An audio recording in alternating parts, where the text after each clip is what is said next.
Welcome to this introduction on the levels of measurement. In statistics, the way we measure data determines the kind of analysis we can perform. Today, we will explore the four fundamental levels: nominal, ordinal, interval, and ratio, also known as the hierarchy of data types. Think of data measurement as a staircase or a hierarchy. As we move up from the bottom, each level becomes more complex and precise.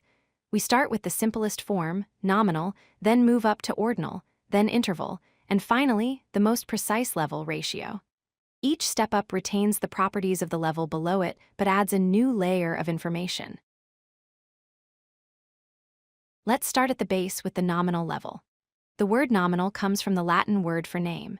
This is the simplest type of data where numbers act only as labels or categories. There is no order or ranking here. For example, eye colors like brown, hazel, or blue are distinct categories, but one isn't mathematically greater than the other. Similarly, marital status categories like single or married are just labels. Next up is the ordinal level. Here, the order matters. We can rank the data. Think of a competition where you have first, second, and third place. We know that first place performed better than second, but we don't know by how much. The difference between first and second might be tiny, while the gap between second and third could be huge.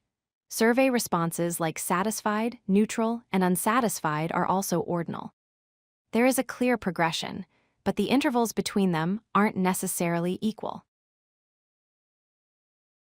Moving higher, we reach the interval level. Now, not only does the order matter, but the exact differences between the values are known and equal. A classic example is temperature in Celsius. The difference between 10 and 20 degrees is exactly the same amount of heat energy as the difference between 20 and 30 degrees. However, the interval level lacks a true zero. 0 degrees does not mean no temperature. It is just an arbitrary point on the scale. Finally, we reach the highest level, ratio.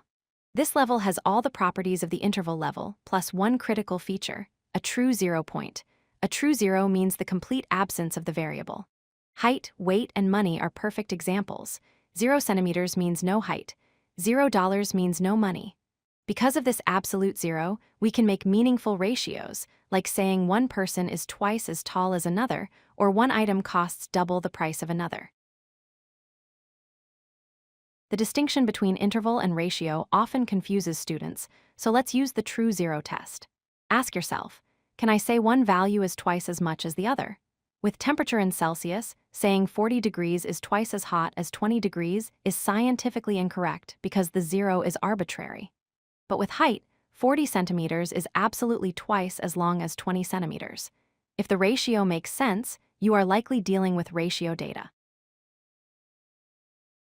Here is a quick summary of the properties. Nominal data only gives us names. Ordinal adds a meaningful order. Interval adds equal distances between values. And finally, ratio adds a true 0 point. Notice how the checkmarks accumulate.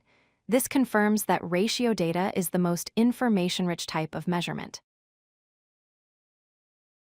Why do we care about these classifications? Because they dictate which statistical tests you are allowed to use. If you have categorical data like nominal or ordinal, you generally use non-parametric tests like the chi-square or median. If you have numerical data like interval or ratio, you can use more powerful parametric tests like the mean, standard deviation, t-tests, and regression analysis. Using the wrong test for your data type can lead to invalid results. To wrap up, remember the four keywords. Nominal is for labels, ordinal is for order, interval is for distance, and ratio is for zero. Understanding these levels is the first step to mastering statistical analysis. Thank you for watching. If you like this video, hit that like button and don't forget to subscribe. Visit codelucky.com for more such useful content.